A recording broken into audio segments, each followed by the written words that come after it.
오늘 말씀은 예수님께서 몇 명의 제자들과 함께 산에 올라가셔 기도하실 때에 체험하셨던 한 가지 아주 기적적인 이야기를 보여주고 있는 말씀입니다. 예수님께서 변화하셨다라고 하는 말씀입니다. 그런데 29절을 보면 기도하실 때에 용모가 변화되고 그 옷이 휘어져 광채가 나더라. 얼굴이 변하고 옷까지 휘어져 광채가 났다라고 하는 그런 이야기입니다. 근데 30절을 보면 예수님과 말하는 사람이 있었는데 모세와 엘리야가 그 자리에 있었다 합니다. 저는요, 이것을 읽으면서 제일 궁금했던 게 과연 베드로랑 요한과 야고보가 어떻게 모세와 엘리야의 얼굴을 알았을까 하는 게 제일 궁금했습니다. 요즘엔 사진이 있지만 사진이 없기 때문에 아마 보자마자는 몰랐겠지만 말씀 나누는 과정을 통해서 알았기 때문에 나중에 아마 기록을 그렇게 하지 않았나 하는 생각을 합니다. 그동안의 예수님을 통해서 제자들은 수많은 기적을 보았습니다. 악성 피부병 환자가 고침을 받는 것을 보았습니다. 또 중풍병자가 고침을 받는 것을 보았습니다. 백부장의 종을 낫게 하는 것을 보았고요. 과부의 죽은 아들을 살리는 것들을 베드로와 요한과 야고보가 보았습니다. 거라사 지방에서 군대 귀신 들린 자를 고쳐주시는 것을 보았습니다. 하여라는 여자를 낫게 하시고 회당장 야이로의 딸을 살리시는 것을 보았습니다.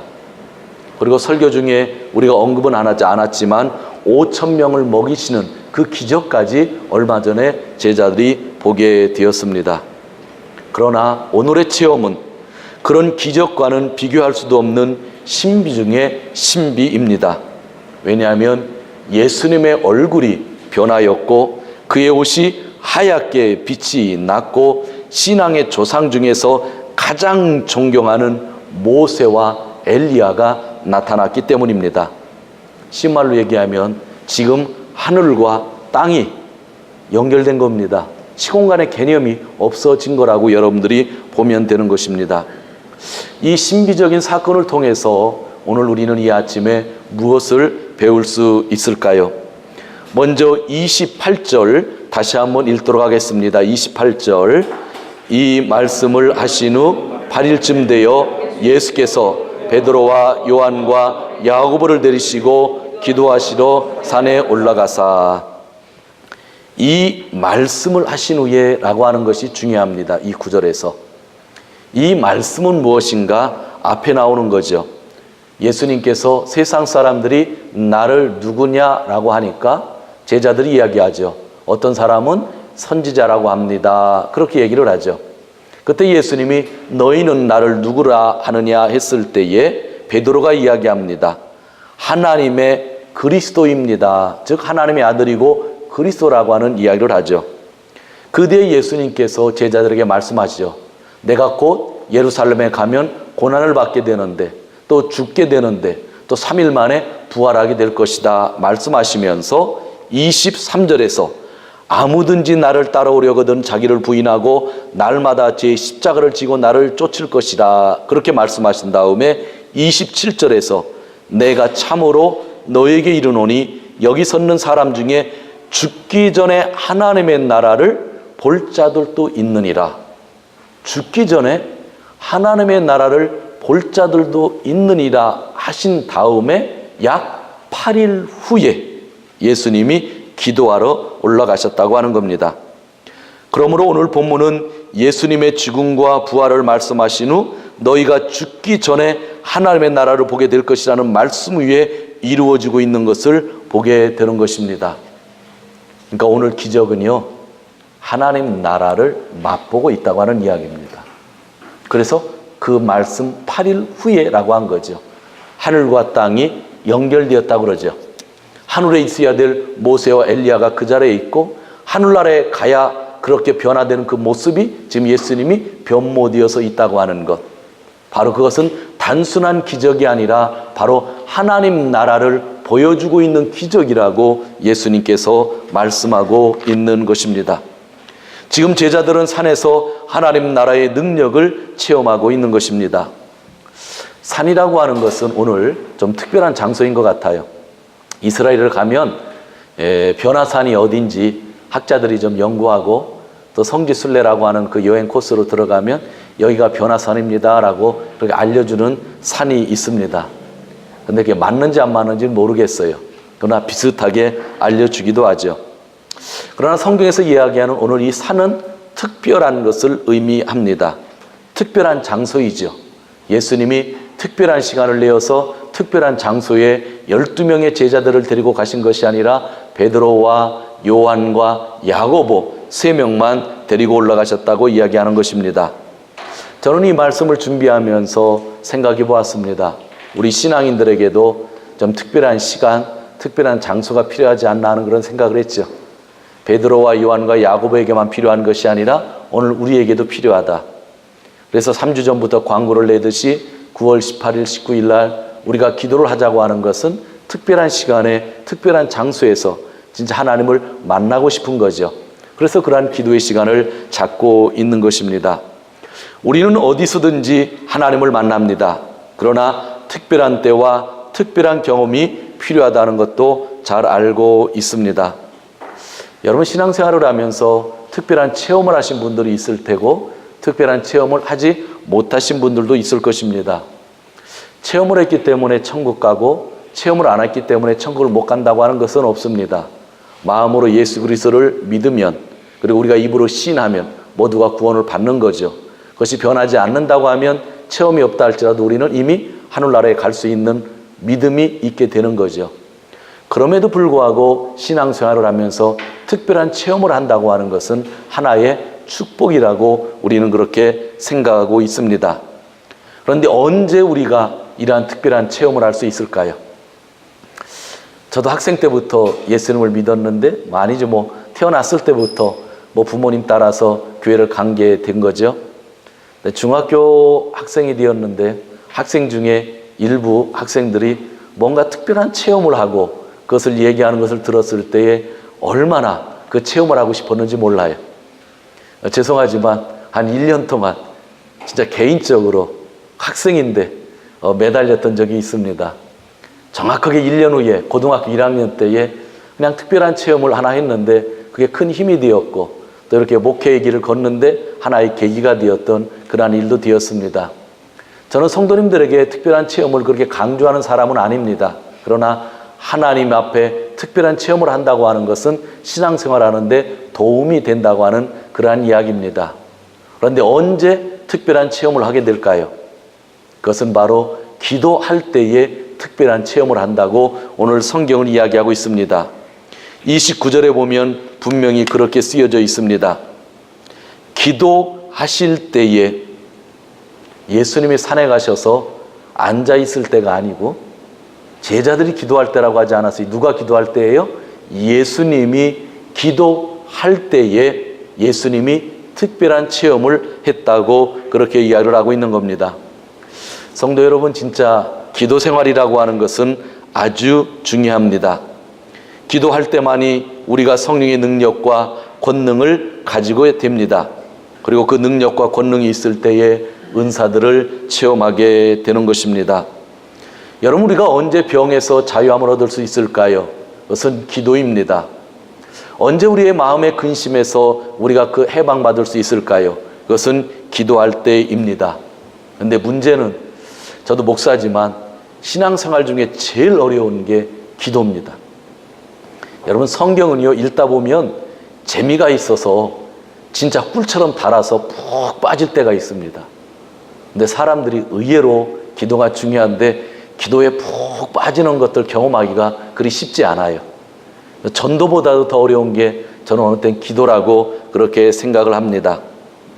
기도해야 하는데 기도하지 못하는, 여기는 목사도 기도해야 되는데 기도가 잘 안 나올 때가 있습니다.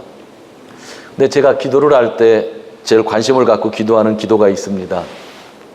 성도님들이 좀 몸이 아플 때는 제가 반드시 기도합니다. 여러분의 취직을 위해서 기도해 달라고 하면 제가 잘 까먹습니다.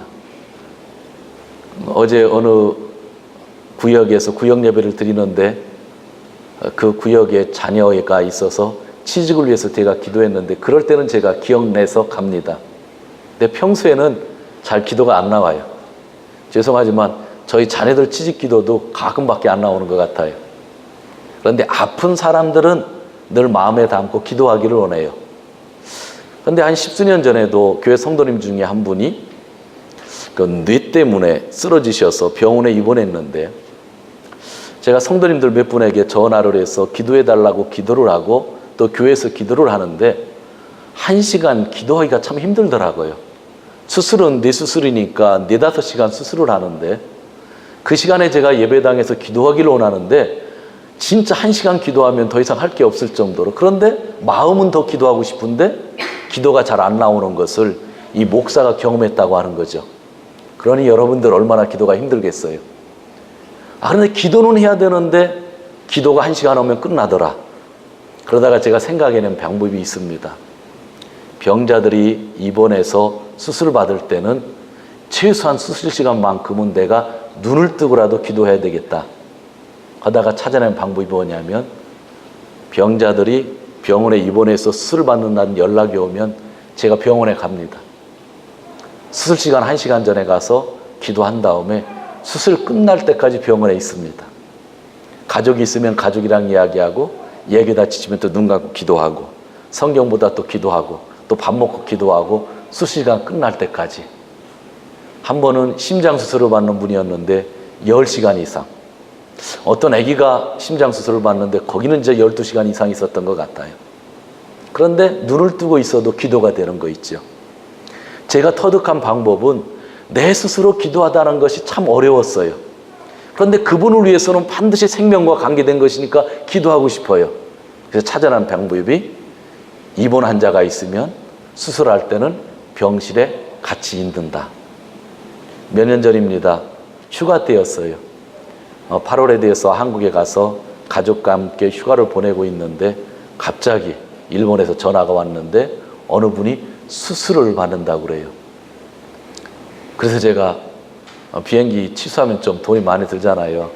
그런데 취소하고 다시 일본에 와서 휴가 중이었는데 병실에 가서 기도하고 그분 수술 끝날 때까지 계속 있었어요. 왜냐하면 그분에게 뭐가 필요하기 때문에, 기도가 필요하기 때문에. 전 이것은 제 얘기를 하려고 하는 것이 아니라, 목사도 시간을 정해서 기도한다고 하는 것이 너무나 힘들어서 한 가지 방법을 연구해낸 것이, 같이 있으면 기도할 수밖에 없잖아요. 그런 방법을 제가 취했습니다. 여러분들은 어떻게 여러분의 삶을 위하여, 여러분의 자녀를 위하여, 또 여러분의 개인적인 문제를 위하여 기도하고 있으신가요?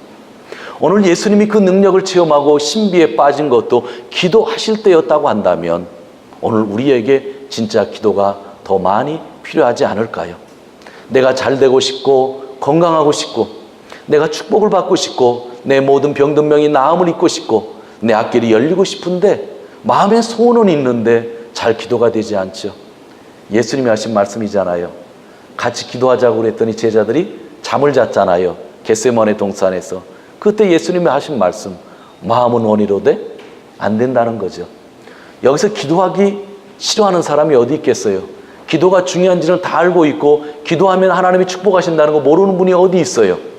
기도가 중요하다는 건 다 알고 여러분의 자녀에게도 기도하라고 말은 하죠. 그런데 진짜 내가 기도를 어느 정도 실천하고 있느냐라고 하는 그러한 말씀이에요. 여러분, 이것은 여러분에게 도전을 드리는 말씀입니다. 여러분의 삶 속에서 꼭 여러분이 필요한 시간을 정해놓고 기도했으면 좋겠어요. 교회 가까우신 분들은 매일 아침 6시에 나와서 예배드리고 또한 회사 출근하셔도 되고, 어느 분은 수요일날 저녁 때 나와서 말씀 듣고 잠시 기도해도 되고, 어떤 분은 목사가 없어도 낮에 내가 일주일에 한 번은 예배당에 가서 기도하겠다고 하는 걸 정해놓고 일주일에 한 번 교회에서 기도하고 가고, 그런 시간들을 여러분들이 정해놓지 않으면 기도할 시간들을 만들 수 없다고 하는 거예요. 단순히 주일날 한 번 지키는 것이 아니라 우리의 신앙은 기도로서 출발한다고 하는 거 꼭 기억하면서 진짜 함께 기도할 수 있는 자리가 되었으면 좋겠다라고 하는 생각을 합니다. 그런데 반대로 기도하지 않으면 어떻게 될까요? 베드로는요, 예수님의 변화하신 모습을 보았습니다. 그리고 엄청나게 충격을 받았습니다. 그런데 그 충격 때문에 엉뚱한 소리를 했습니다. 33절을 보시기를 바랍니다. 두 사람이 떠날 때에, 모세와 엘리야가 예수님과 대화를 나누다 떠날 때에 베드로가 예수님께 이야기를 합니다. 예수님, 우리 산에 있읍시다. 우리가 초막을 3개를 치겠습니다. 하나는 예수님을 위하여, 하나님은 모세를 위하여, 하나는 엘리야를 위하여 짓겠습니다. 지금 예수님이 변하지, 하늘과 땅이 연결되어서 모세가 엘리야가 있지. 그런데 이들이 떠나려고 하는데 베드로가 갑자기 예수님 잠깐만요, 텐트 3개를 칠 테니까 하나는 예수님이 살고 하나는 모세가 살고 엘리야가 살자는 거예요. 그럴까 보다 했는데 그 뒤에 성경이 뭐라고 그랬어요? 베드로는 자기가 하는 말이 무언지 자기도 알지 못하더라, 그런 거예요. 모세를 위하여, 엘리야를 위하여, 예수님을 위하여 텐트를 만들자 했는데 뭐라고 그랬어요? 성경은 자기도 지가 어떻게 이야기하는지 의미도 모르고 그냥 내뱉었다고 하는 거죠. 왜 이렇게 되었을까요? 왜 이렇게 되었을까요? 왜 자기가 말하는 것도 자기가 이해하지 못하면서 내뱉었을까요? 성경에는 길게 쓰여져 있으니까 뭔가 생각하고 말했구나, 우리는 생각할 거 아니에요. 근데 이걸 가지고 우리가 깊게 생각할 필요가 없어요. 왜 3개를 짓자고 했을까? 왜 텐트를 짓게 하자고 했을까?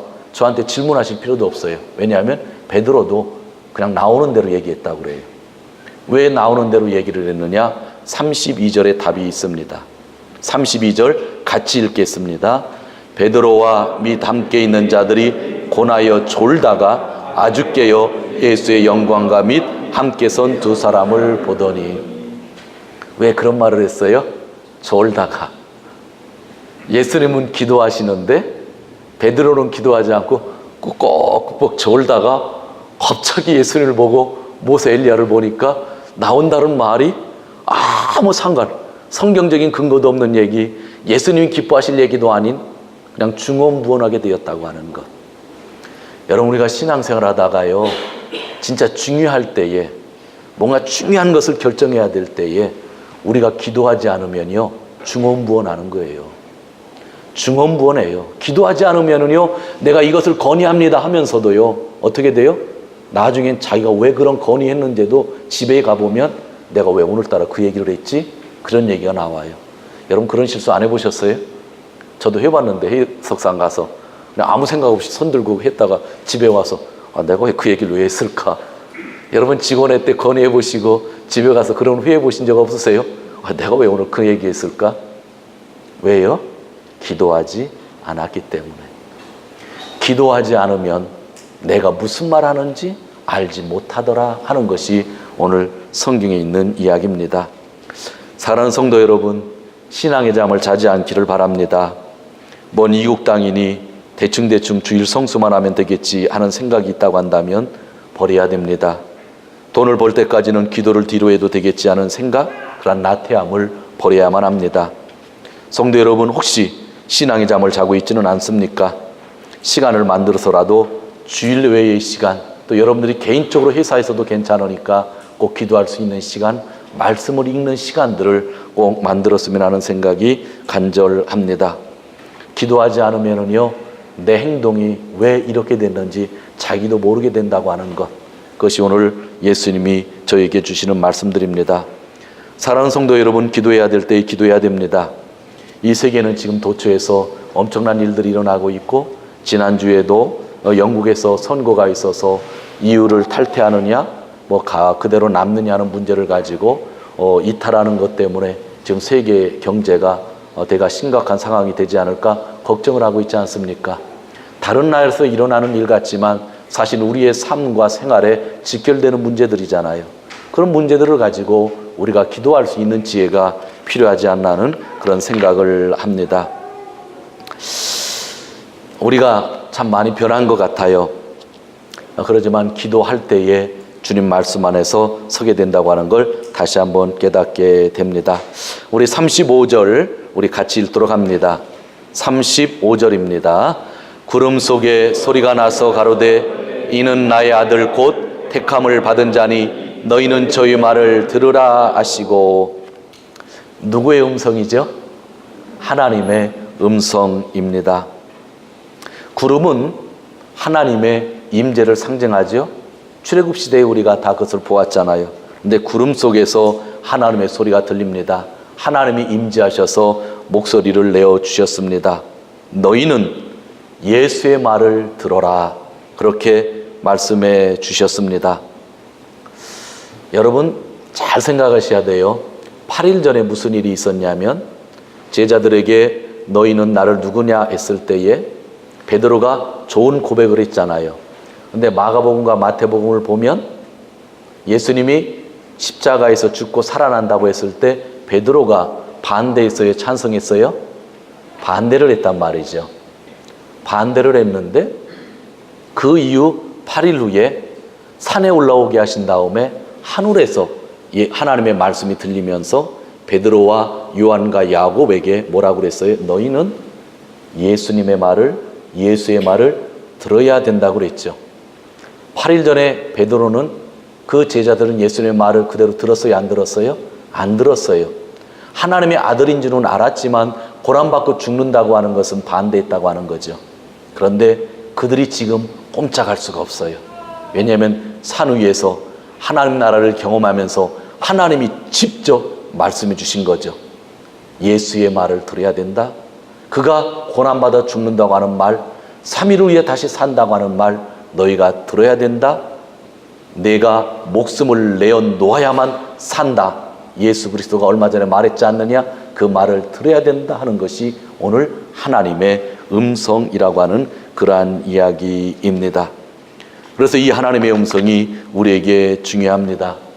그래서 오늘 성경을 우리가 보면서 하나님의 말씀을 목사를 통해서 또 여러분들이 들으며 여러분이 말씀을 읽게 됩니다. 우리에게 진짜 중요한 것은 하나님의 음성이죠. 체험이 중요한 건 아닙니다. 체험 속에서 뭐가 주어진 거예요? 하나님의 음성이 주었죠. 잘 생각하셔야 돼요. 예수님이 변모하셨던 그 얼굴의 그 모든 모습이 산에서 내려왔을 때는 일상의 모습으로 변했고요. 체험을 해서 모세를 바라보았지만 모세도 없어졌죠. 체험을 하면서 엘리야도 있었지만 엘리야도 없어졌죠. 지금 뭐만 들리고 있는 거예요? 하나님의 말씀이 들리고 있는데 그 하나님의 말씀이 예수 그리스도의 말에 순종하라고 우리에게 말씀하고 있는 것입니다. 신앙에 있어서 체험의 목적은 나를 자랑하는데, 내가 간증거리를 만드는 데의 목적이 아닙니다. 신앙하면서 체험이라고 하는 것은 하나님의 말씀을 더 잘 듣고 순종하라고 체험을 하나님이 우리에게 주시는 것이지, 내가 체험했다고 하는 걸 자랑하기 위해서 하나님이 그렇게 만들어 주시지 않는다고 하는 거죠. 그래서 신앙을 체험한 사람들은 더욱더 하나님의 말씀을 읽고 순종해야 된다고 하는 것을 보여주시는 겁니다. 마지막입니다. 36절 같이 읽도록 합니다. 36절. 소리가 그침에 오직 예수만 보이시더라. 제자들이 잠잠하여 그 본 것을 무엇이든지 그때는 아무에게도 이르지 아니하시느니라. 아멘. 오늘 설교 제목이기도 합니다. 정말 중요한 말씀입니다. 예수 외에는 아무도 보이지 않았다. 조금 전에도 말씀했지만 모세도 지나가고 엘리야도 지나갔습니다. 눈을 떠서 보니 예수밖에는 없었다라고 하는 이야기입니다. 얼마나 좋은 말씀입니까? 성도 여러분, 기적의 체험도 지나가게 되어 있습니다. 모세와 엘리야에게 여러분이 열광해도 그 능력의 사람들이 지나가게 되었습니다. 여러분들이 존경하는 목사님들이 있다 할지라도 그 목사님들도 지나가게 되어 있습니다. 나의 화려한 시절도 지나가게 됩니다. 그래서 솔로몬은 모든 것이 헛되다고 이야기를 했습니다. 성도 여러분, 오늘 말씀처럼 우리 눈앞에는 오직 예수만 보여야만 합니다. 내가 정신을 차리고 일상으로 돌아왔을 때에, 평상으로 돌아왔을 때에 우리의 눈에는 예수 그리스도의 말씀, 예수 그리스도가 보여야 된다고 하는 이야기입니다. 많은 사람들이 교회에 갑니다. 예배당에서 예배를 드릴 때에 많은 공동체에 있는 사람들을 보면서 거기는 목사가 보이고 장로가 보이고 어떤 훌륭한 연예인이 보이는 것이 아니라 그 예배장 속에서 사람들은 누구를 바라볼 수 있어야 되냐면 예수 그리스도를 바라볼 수 있어야 된다고 하는 말씀입니다. 오늘 하루, 아니 남은 여생, 아니 그 나라에서도 오직 예수만 바라보고 사시는 귀한 성도님들이 되시기를 주님의 이름으로 축원드립니다. 무엇이 우리를 이 세상에서 이길 수 있게 해주시겠습니까? 바로 예수 그리스도입니다. 그러기에 그분만 보여야 합니다. 그분이 보여야 하늘에서 들려온 소리대로 예수 그리스도의 말씀을 또한 순종할 수 있습니다. 이 세상에는 내 눈에 보이는 것들이 너무나 많이 있습니다. 그러나 사랑하는 성도 여러분, 우리의 눈을 한 곳으로 고정해야 합니다. 바로 예수님께 고정해야 합니다. 우리 인생의 답을 가지고 있는 분은 인간의 지혜자가 아니라 오직 예수님만이 우리 인생의 답을 가지고 있습니다. 우리의 가정에서 예수님이 보여야 합니다. 이 도쿄 기독교에서 예수님이 보여야 합니다. 나의 체험, 나의 노력, 나의 삶이 중요한 것이 아니라 오직 예수님이 보일 때에 그 공동체는 참 좋은 공동체가 된다고 하는 말씀입니다. 오늘 말씀 정리합니다. 특별한 체험이 있었습니다. 그런데 그 특별한 체험은 기도할 때 주어졌습니다. 여러분들이 기도의 시간을 하여튼 의무적으로라도 만들었으면 좋겠어요. 근데 기도하지 않을 때에 베드로는 어떤 말을 하는지 자기가 알지 못했다고 이야기합니다. 모세도 지나가고 엘리야도 지나갔을 때에 하나님은 제자들에게 예수님의 말씀을 너희가 순종해야 된다고 말씀해 주셨죠. 제자들이 눈을 떴습니다. 구름도 사라지고 하나님 음성도 사라졌을 때에, 모세도 사라지고 엘리야도 사라졌을 때에 보인 것은 오직 예수님 뿐이었습니다. 우리의 삶이 중요하고 우리의 봉사도 중요하고 우리의 찬양도 중요하고 훌륭한 선배님들도 중요하고 성경 공부도 다 중요합니다. 체험도 중요합니다. 그러나 모든 것이 지나고 난 다음에는 오직 예수님만이 남는 것, 예수님만을 바라볼 수 있는 것, 예수님만이 이 교회의 주인이라는 것, 예수님만이 우리 가정의 주인이라는 것을 우리가 깨달을 수 있다고 한다면 우리는 참 성공한 삶을 살 수 있을 것입니다. 솔로몬이 이야기합니다. 헛되고 헛되며 헛되고 헛되니 모든 것이 헛되도다. 수많은 것을 누려보았던 그 사람이 헛되다고 고백을 합니다. 그리고 계속 헛된 이야기를 하다가 마지막에 젊은 사람들이여 내가 젊었을 때부터 내 창조주 하나님을 기억하라 이야기를 하면서 내가 마지막에 너희에게 남기고 싶은 말은 하나님을 두려워하며 살라라는 말을 하면서 솔로몬은 그의 인생을 마치게 됩니다. 하나님 외에는, 예수님 외에는 우리에게 희망이 없다고 하는 이야기입니다. 하나님을 바라볼 때에 우리에게 주어지는 것 분명 축복으로 올 것입니다. 그러나 축복을 바라보고 내가 이렇게 잘 살겠다고 하는 그런 다짐이 아니라 나의 모든 삶 속에 예수님이 중심이 된다고 하면 얼마나 좋을까 생각을 해봅니다. 저도 부족하고 여러분도 부족하고 목사도 부족해서 억지로 기도 시간을 만들어야만 기도할 수 있는 그러한 약한 사람들입니다. 그럼에도 불구하고 오늘도 내일도 죽는 날까지 예수님만 바라보고 사시는, 그래서 늘 승리하시는 귀한 성도님들 되시기를 주님의 이름으로 축원드립니다. 기도하겠습니다. 하나님 아버지, 너무나 감사합니다. 너무나 엄청난 체험을 했고 제자들의 인생 속에서 이것보다 귀한 체험을 한 적이 없었습니다. 그런데 그 마지막에 그 체험하는 장소에서 예수님만 보였다라고 하는 그 말씀을 오늘 우리가 마음에 담게 됩니다. 세상에 주어진 수많은 일들이 다 거룩하고 다 좋은 일들이고 우리가 열심히 해야 될 일입니다.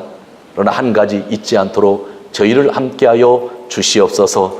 성령을 보내주셔서 예수님을 잃어버리는 일이 없도록 저희와 함께 동행하여 주시옵소서. 감사합니다. 예수님의 이름으로 기도하옵나이다. 아멘.